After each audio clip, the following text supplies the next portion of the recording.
South Korea, where the death toll now tops 150 in the crush of people who were out celebrating Halloween. Concert disaster in Houston. 8 people killed, hundreds more injured when the crowd surged as traffic. Aftermath of a tragedy. Saudi civil defense workers treated hundreds of injured pilgrims near Mecca today. Insiden kesesakan itu tular di media sosial. Pengguna berkongsi keadaan di stesen LRT apabila ramai penumpang tidak dapat meneruskan perjalanan ke tempat bekerja.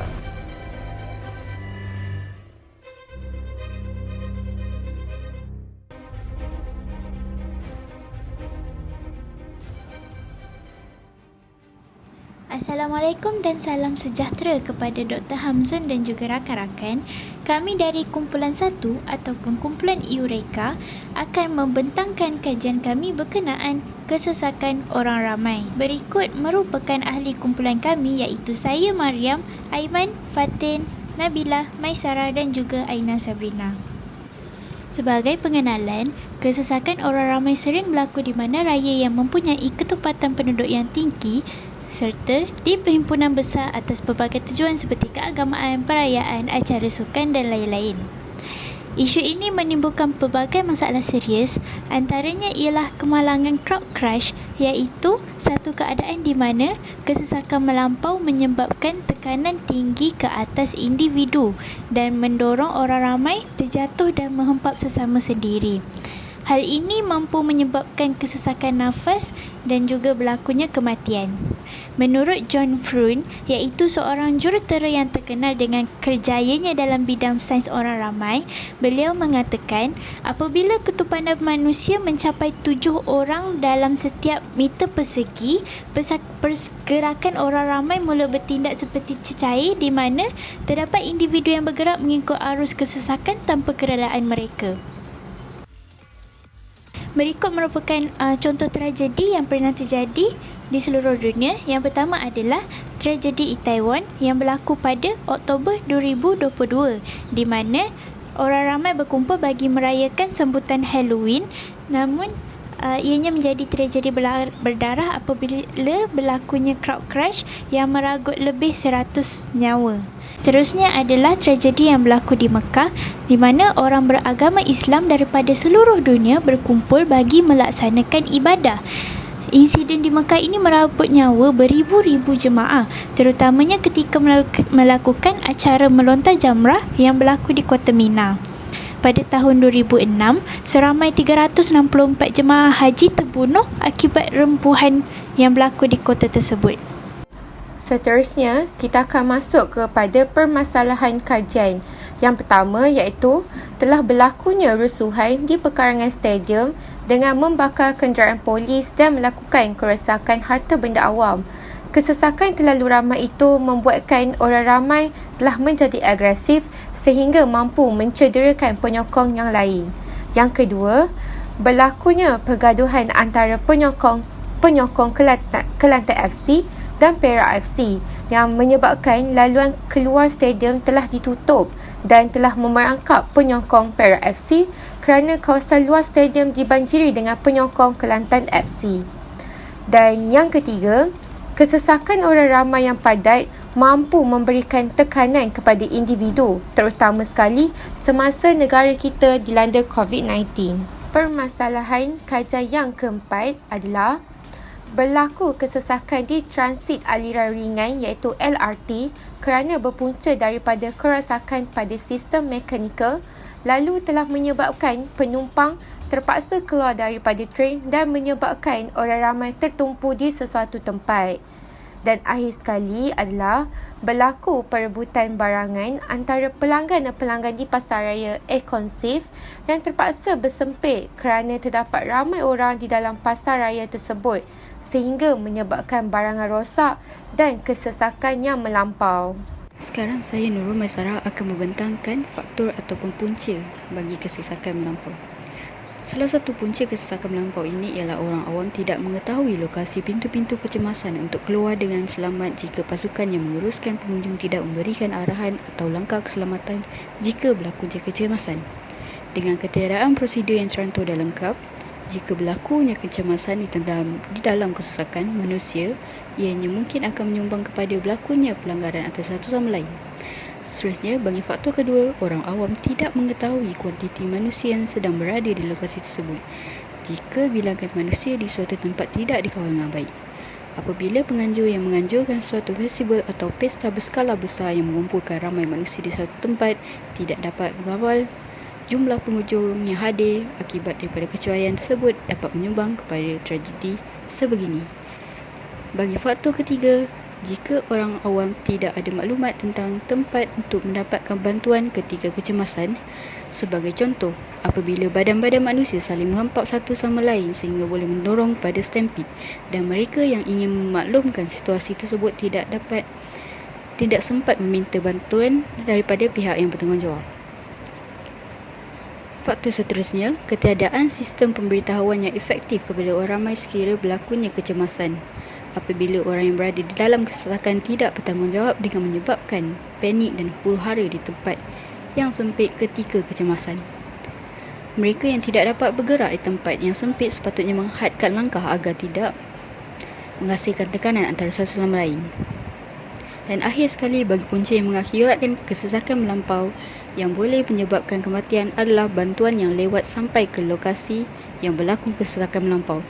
Kebanyakan orang yang terperangkap di dalam lautan manusia tidak dapat mencapai butang kecemasan yang disediakan dan perlukan alternatif yang dapat memudahkan bagi meningkatkan efisiensi bantuan untuk tiba lebih awal. Sekian, itu sahaja daripada saya. Seterusnya, kepada kesan saya serahkan kepada rakan saya. Terima kasih.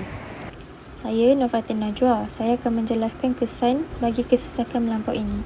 Yang pertama, emosi keluarga mangsa tidak stabil dan mereka tidak dapat menjalankan rutin harian seperti biasa. Ini kerana mereka telah kehilangan orang yang tersayang dan membuatkan mereka berasa sedih yang melampau. Dalam kategori yang sama juga, kesesakan melampau ini akan membuatkan individu yang terselamat trauma kerana mereka telah alami dan melihat insiden tersebut di depan mata mereka sendiri. Kesan kedua adalah masyarakat akan mengambil langkah untuk lebih berhati-hati. Hal ini menunjukkan mereka tidak mahu lagi ahli keluarga mereka tercedera atau maut dalam insiden yang kita tidak tahu lagi bila akan berlaku dan di mana ianya akan berlaku. Seterusnya, populasi manusia yang berkurang akibat maut ini akan memudaratkan ekonomi. Apabila yang berlakunya kematian ataupun kesakitan yang menghalang mereka untuk bekerja, ia akan menjejaskan kualiti hidup sesebuah negara sampaikan perlu bergantung dengan pekerja asing. Jika insiden ini tidak dibendung, negara kita akan mengalami krisis kemiskinan yang teruk. Kemudian, mari kita lihat reka bentuk aplikasi yang telah direka oleh kami demi mengatasi masalah kesesakan yang semakin serius di kawasan tumpuan orang ramai di Malaysia kini. Seperti yang kita dapat lihat dalam slide, ini adalah reka bentuk aplikasi tersebut. Nama aplikasi yang telah dipersetujui oleh seluruh ahli keluarga kami adalah CTRL yang membawa maksud kontrol. Kalau macam kita tengok dekat keyboard komputer ke laptop, control, sebagai usaha kami mengawal kesesakan serta demi menjamin keselamatan keseluruh lapisan masyarakat di Malaysia. Sekarang saya akan menerangkan sebab mengapa kami bersetuju untuk memilih logo tersebut sebagai ikon bagi aplikasi kami. Setiap satu perincian memberikan maksud yang tersendiri daripada bentuk yang kami pilih sehingga warna yang kami gunakan untuk logo ini. Bagi asas reka bentuk aplikasi ini, kami menggunakan bentuk hexagon sebab berdasarkan kajian literasi yang telah kami lakukan, bentuk hexagon melambangkan keadilan dan bagi kami, setiap manusia berhak tahu informasi dan selok-belok bagi sesuatu kawasan atau lokasi yang mereka pergi. Jadi, sekiranya berlaku sebarang kecemasan atau perkara yang tidak diingini, masalah panik dan tolak-menolak antara satu sama lain tidak akan berlaku sebab setiap orang dah tahu selok-belok kawasan tersebut, macam mana pintu keluar, mana fire extinguisher. Kemudian bentuk kanta pembesar macam yang kita boleh nampak, bentuk kanta pembesar warna kuning ini menunjukkan aplikasi ini boleh digunakan untuk mencari tempat yang ingin dituju atau dikunjungi oleh seseorang itu. Dengan ini, mereka akan dapat mengetahui kepadatan orang ramai yang berada di lokasi tersebut. Features yang lebih terperinci akan diterangkan oleh rakan saya selepas ini. Bentuk peta pula dalam ikon aplikasi ini, seperti yang kita dapat lihat, ada peta Malaysia. Ini menunjukkan bahawa aplikasi ini boleh diakses hampir di seluruh kawasan di Malaysia yang mempunyai akses QR untuk di-scan oleh para pengguna. Bentuk pin menunjukkan aplikasi ini menentukan lokasi yang ingin dituju oleh seseorang individu itu. Bukan setakat bentuk sahaja yang memainkan peranan dalam desain ikon kami, warna juga memainkan peranan yang penting. Macam yang dapat kita lihat, warna-warna yang digunakan dalam rekaan ikon aplikasi ini, kami gunakan warna hijau, biru, jingga, kuning dan merah. Dan semua 5 warna ni adalah warna keselamatan OSHA. OSHA ni merupakan Occupational Safety and Health Administration. Jadi kesemua 5 warna ni adalah warna keselamatan mengikut tahap daripada yang paling selamat kepada bahaya. Itu sahaja daripada saya serahkan kepada rakan saya. Jadi sekarang saya akan menerangkan tentang fungsi-fungsi aplikasi kontrol selari dengan punca-punca ataupun faktor berlakunya kesesakan manusia di sesuatu tempat. Fungsi pertama aplikasi kontrol ini ialah menggunakan sistem imbasan QR supaya mudah untuk diakses oleh para pengguna. Seperti mana yang kita tahu, pada masa sekarang, semua orang memiliki telefon bimbit dan sistem imbasan QR membolehkan mereka untuk mengakses aplikasi kontrol ini dengan mudah.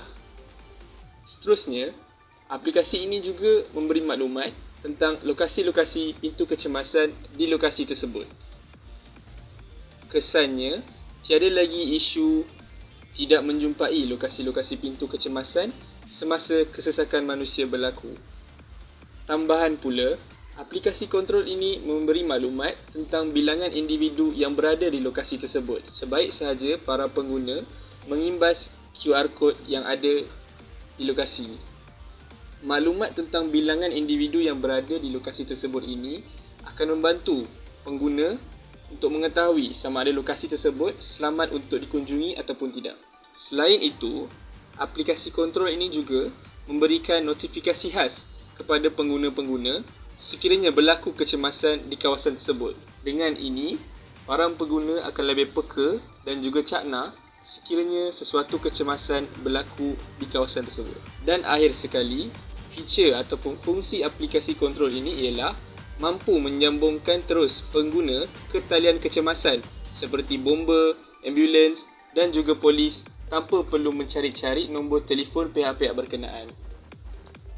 Secara kesimpulan, kesesakan orang ramai merupakan isu yang perlu diambil berat kerana ianya membawa risiko yang membahayakan kesihatan, keselamatan serta nyawa setiap individu yang berada dalam kesesakan. Namun begitu, isu ini mampu diatasi kerana ianya sesuatu yang boleh dijangka.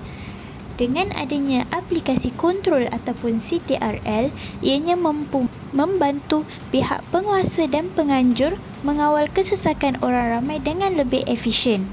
Aplikasi ini juga dapat memberi kesedaran kepada orang ramai untuk sentiasa berwaspada dalam kesesakan serta mengurangkan berlakunya panik. Oleh yang demikian, ianya mampu mengawal risiko berlakunya bencana kesesakan lalu mengurangkan kecederaan, kerosakan mahupun kematian orang awam. Demikian sahaja daripada kumpulan kami. Sekian, terima kasih.